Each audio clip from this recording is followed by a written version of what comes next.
Good morning students. तो हम लोग बात करते हैं बीएससी थर्ड ईयर की आगे क्लास के बारे में। तो सबसे पहले मैं एक बार रिपीट कर देता हूँ कि हमने क्या क्या पढ़ा। पहले सबसे पहले कॉम्प्लेक्स नंबर पढ़ा।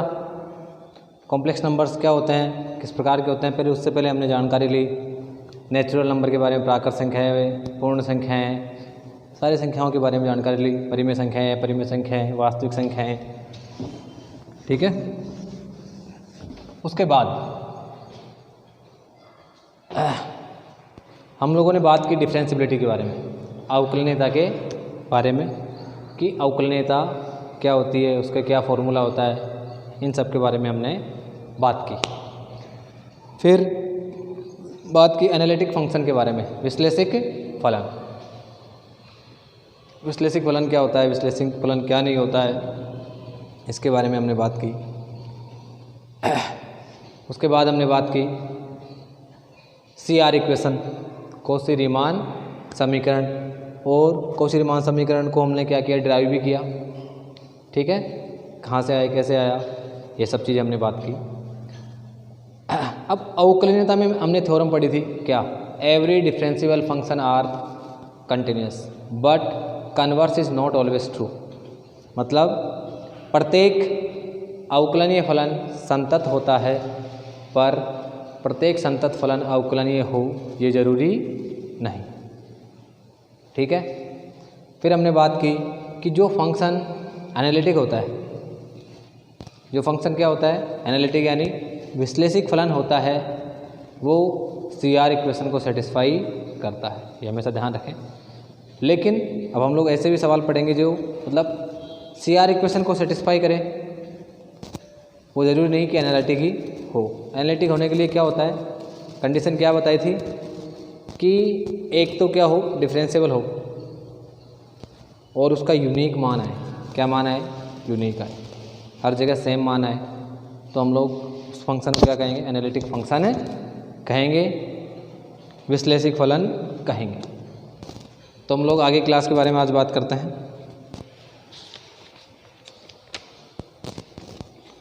देखिए आप ध्यान से समझे बेटा।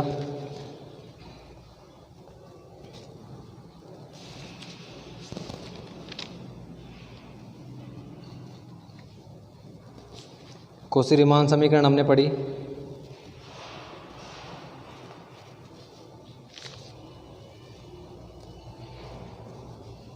देखिए अब कॉची-रीमान समीकरण पढ़ ली। अब उसके बाद हम लोग पढ़ते हैं, अब FZ क्या पढ़ा था हमने, F' कॉची-रीमान समीकरण में। एक बार तो हमारे पास F' आया था, ध्यान से सुने बेटा, del U by del x iota del V by del x.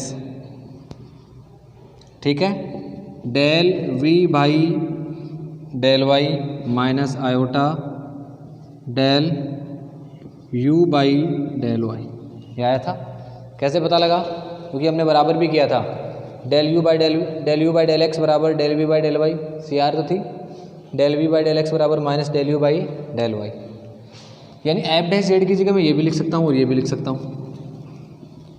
तो इसको मैं लिखूँ एक साथ, तो कैसे लिखेंगे बेटा, del by del x U plus iota V। अब U प्लस आयोटा V क्या होता है, FZ होता है या F होता है। ठीक है, अब इसको भी अपन ऐसे लिखें तो किस प्रकार लिख सकते हैं, ध्यान से देखिए बेटा। ठीक है, क्योंकि आयोटा आ जाना चाहिए। अब आयोटा यदि मैं कॉमन ले लूँगा इसमें, यानी U और V होना चाहिए, तो ध्यान से देखिए बेटा। पहले इसको देख लीजिए, ये क्या हो गया, del by del x f ही तो होता है U प्लस आयोटा V। ठीक है, अब मैं इसको इस प्रकार लिख सकता हूँ, इस वाले को आयोटा माइनस आयोटा लिखेंगे एक्चुअल में, del by del y u plus iota v, क्योंकि जैसे आप लोग गुणा करोगे तो आयोटा ये तो क्या कर देगा, माइनस आ जाएगा, आयोटा स्क्वायर करेंगे तो del v by del y, ठीक है, और इसके साथ करेंगे तो plus del u by del y, और बाहर क्या लगा देंगे, माइनस। ये और ये सेम ही है, आप करके देखेंगे यही आ जाएगा। ऐसा इसलिए किया है क्योंकि इसको हमने किस में कन्वर्ट करना है, एफ में, यानी ये हम लोग एफ डैश जेड लिख सकते हैं। इसको क्या लिख सकते हैं बेटा, एफ डैश जेड। तो मैं कभी भी ऐसा लिखूं या इस प्रकार लिखूं तो आप लोग टेंशन ना लें कि आपने एफ डैश जेड की जगह ये कैसे लिख दिया, del f by del x कैसे लिख दिया, या minus iota del f by del y कैसे लिख दिया। ये किससे लिखा हमने, सी आर इक्वेशन से, कौशी-रीमान समीकरण से। ये काम की चीज़ है। अब आप लोग आगे देखिए बेटा, बहुत ही इंपॉर्टेंट चीज़ है। अब हम लोग आगे एक सवाल देखते हैं, ठीक है। सवाल है बहुत ही इंपॉर्टेंट है, आया हुआ है काफ़ी बार। उसके बाद हम लोग इसको पोलर रूप में भी चेंज करेंगे, ध्रुवीय रूप में भी सी आर इक्वेशन ज्ञात करेंगे। देखिए एग्जाम्पल नंबर 3.7.5, प्रदर्शित करिए कि फलन एफ जेड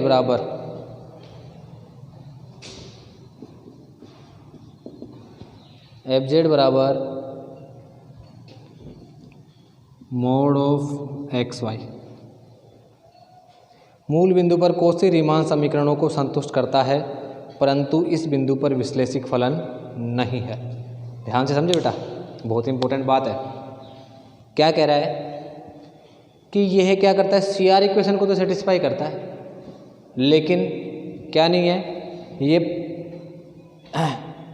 मूल बिंदु पर सी आर इक्वेशन को सेटिस्फाई करता है, लेकिन इस बिंदु पर क्या नहीं है, विश्लेषिक नहीं है। अब विश्लेषिक होने के लिए उस बिंदु पर क्या होना चाहिए, प्रत्येक बिंदु पर यूनिक मान होना चाहिए, किसी के ऊपर निर्भर नहीं होना चाहिए, मतलब कि मान बदल ना सके। सेम वैल्यू आए तो हम लोग कह सकते हैं, उसके अवकलज की वैल्यू यदि सेम आए तो क्या कह सकते हैं कि ये क्या है, विश्लेषिक है। अब ये ऐसा सवाल है जो सी आर इक्वेशन तो सेटिस्फाई करेगा मूल बिंदु पर, लेकिन क्या नहीं होगा, विश्लेषिक नहीं होगा। बड़े ध्यान से समझना बेटा, बहुत ही इंपॉर्टेंट सवाल है, काफ़ी बार आया है, राजस्थान यूनिवर्सिटी में आया है, 6 में आया है, ठीक है, और आगे भी आ सकता है। अब ध्यान से, एफ जेड बराबर क्या होता है बेटा, u plus iota v, x y लिखने की कोई जरूरत नहीं है। तो मतलब रियल नंबर ये बराबर है और वी बराबर तो 0 आ रहा है, यानी यू बराबर तो under root mod of x y, v बराबर 0।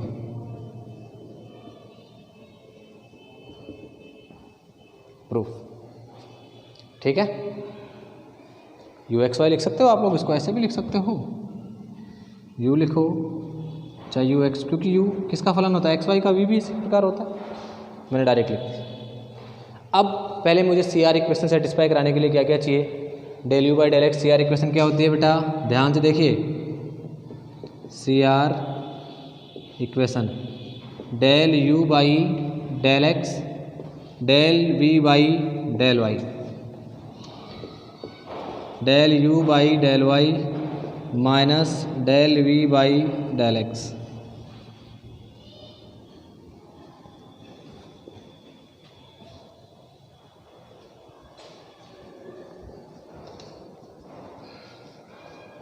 ठीक है, तो del u by del x निकाले। अब ध्यान से देखिए बेटा, del u by del x वही अवकलज है। अब आप सोच रहे हो कि del u by del x कर दिया तो इसका मतलब इसी का पार्शियल कर दो, तो मोड का कहाँ पार्शियल होता है, नहीं होता। तो हम लोग किस तरीके से करेंगे, लिमिट वाले तरीके से करेंगे। Limit x tends to 0, u x 0 minus u 0 0 बटे एक्स।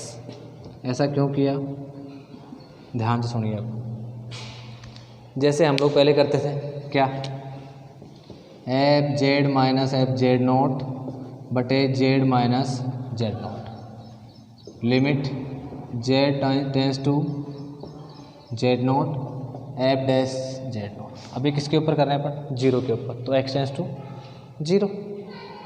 अब हमें ये तो लिखना ही पड़ेगा ना चर, तो अगर अपने इसको भी जीरो लिख दिया डायरेक्ट ही तो फिर कुछ बचेगा ही नहीं, इसका मतलब यू जीरो जीरो ऐसा जरूर लिखेंगे। जिसके सापेक्ष करेंगे वो चर तो आपको एक बार लिखना ही पड़ेगा। U x zero zero minus अब किसके ऊपर था, जीरो के ऊपर, तो यू जीरो जीरो। अब del u by del x में वैसे भी वाई तो क्या होगा, जीरो, वाई तो फिक्स जीरो है। इसको देखें आप, तो जैसे f z minus f z naught u x minus u zero, इस प्रकार देखें। क्लियर, ध्यान से समझें। अब यू की वैल्यू देखो बेटा, वैल्यू रखें जीरो रखा इसमें, एक्स और वाई की वैल्यू, एक्स की वैल्यू तो एक्स और वाई की वैल्यू क्या रख दी, जीरो, तो सब जीरो हो गया। तो limit x tends to zero, zero minus zero बटे एक्स यानी ज़ीरो। ठीक है। अब इसी प्रकार del u by del y, limit y tends to zero. आप लोग कई बच्चे सोचेंगे कि अवकलन करें एक्स के सापेक्ष, कैसे करोगे, मोड है, नहीं हो पाएगा। ध्यान से समझे, यू ज़ीरो वाई, क्योंकि किसके सापेक्ष है बेटा, वाई, यू ज़ीरो ज़ीरो बटे वाई। अब यू जीरो, एक्स जीरो रख दिया तो भी zero, limit y tends to zero, zero रखा माइनस जीरो बटे वाई यानी ज़ीरो, एक दो। ठीक है, ध्यान से देखिए बेटा, del v by del x, वही सेम टू सेम तरीका, एक्स टेंस टू जीरो, ये अलग है सी आर इक्वेशन के लिए, इसमें मिक्स नहीं कर देना है। ठीक है, क्या हो गया बेटा, v x zero minus v zero zero by x. ठीक है, तो वी तो ऑलरेडी जीरो,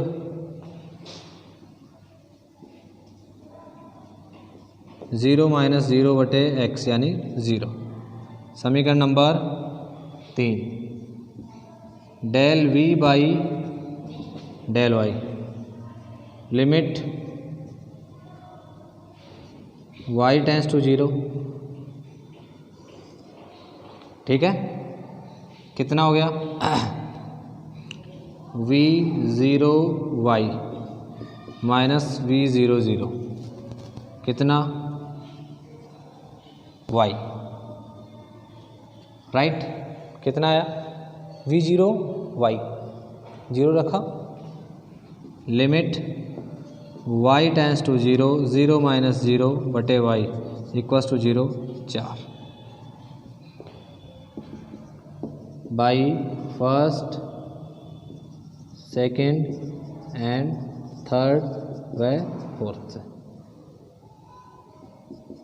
ठीक है, क्या हो गया बेटा, del u by del x equals to del v by del y और del u by del y minus del v by del x. क्या सी आर इक्वेशन सेटिस्फाई नहीं कर रहा है, कि जीरो के माइनस लगाओ तो भी कोई फर्क नहीं पड़ेगा। तो क्या कर रहा है बेटा, सी आर इक्वेशन को संतुष्ट कर रहा है। तो क्या लिख दोगे, अतः f z C R equation को संतुष्ट करता है।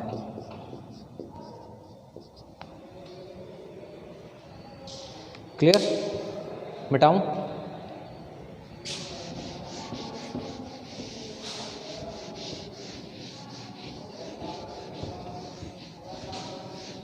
सी आर इक्वेशन को तो सेटिस्फाई कर रहा है, ये ध्यान रखना।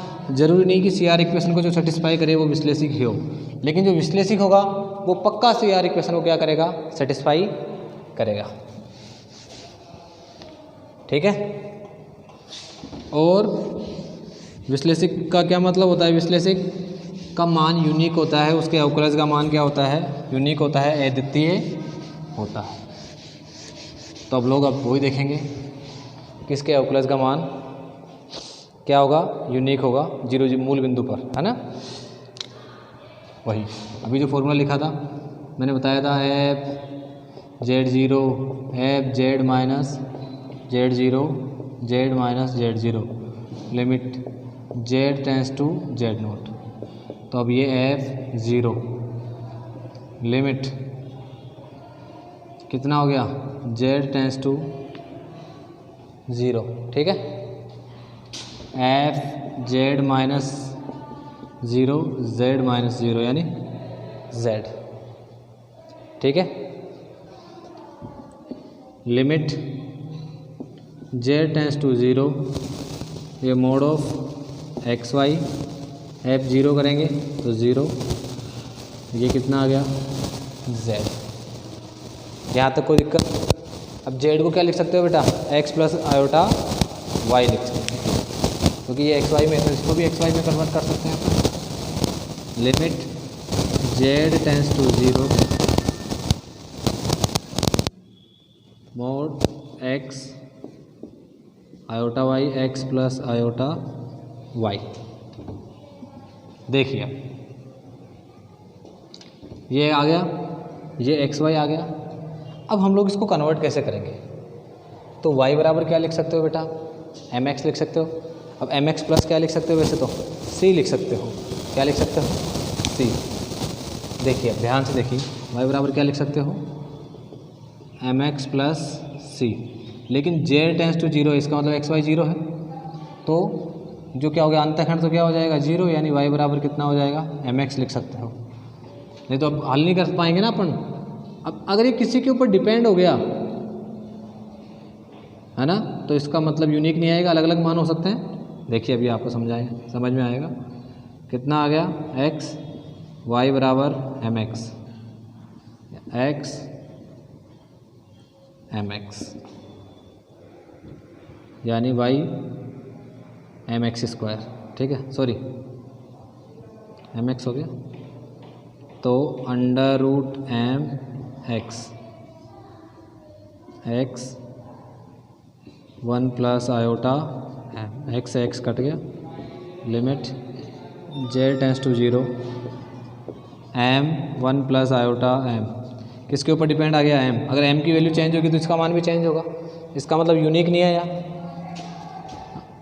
अतः f डैश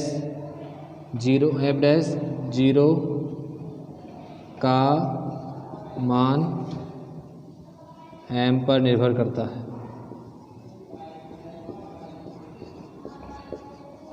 तो m पर निर्भर करता है, तो इसका मतलब f डैश 0 का मान यूनिक नहीं है। अतः f z विश्लेषिक नहीं है।